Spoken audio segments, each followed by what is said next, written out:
ces mésaventures, je dirais que je me suis battu pour reprendre le travail 13 mois après ce grave accident, après bien sûr beaucoup de rééducation.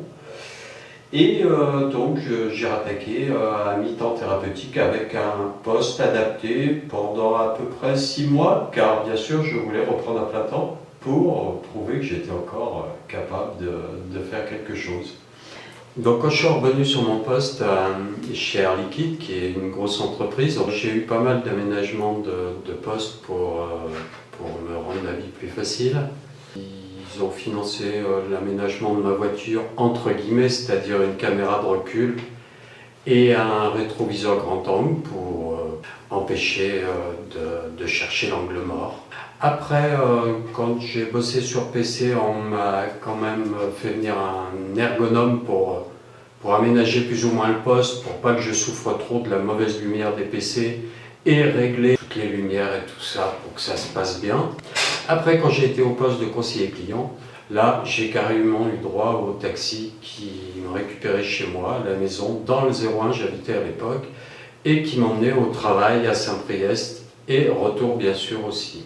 Donc ça ne se fait pas toujours, je tiens à vous le signaler, mais c'était une grosse entreprise. Lorsque j'ai repris mon travail, j'ai été vite muté à un autre poste intéressant où je formais les jeunes au risque Céveso et je m'occupais aussi de toutes les demandes d'expertise clientèle. Ceci sur le site de Miribel dans l'Ain. Et au bout de 3 ans, j'ai pu atteindre le poste de conseiller clientèle à Saint-Priest dans le Rhône. Ce poste me plaisait, je l'ai pratiqué pendant 5 ans. Sauf que bon, j'avais des difficultés visuelles à l'époque car je ne portais pas de lunettes, suite à l'avis, je dirais, houleux d'un ophtalmo. Au bout de 5 ans, avec un commun accord de l'entreprise, j'ai décidé de faire une rupture conventionnelle et d'arrêter le métier dans cette entreprise. Je pense que ce départ était lié aussi à un certain ras-le-bol après 15 ans d'ancienneté. J'avais envie de voir un petit peu ce qui se passait ailleurs. Donc libéré de toutes mes obligations professionnelles, j'ai eu envie de partir en voyage, normal, après 15 ans de boîte. C'est légal, je dirais. Donc je suis parti aux États-Unis, dans le sud des États-Unis plus précisément, pendant environ 3 mois.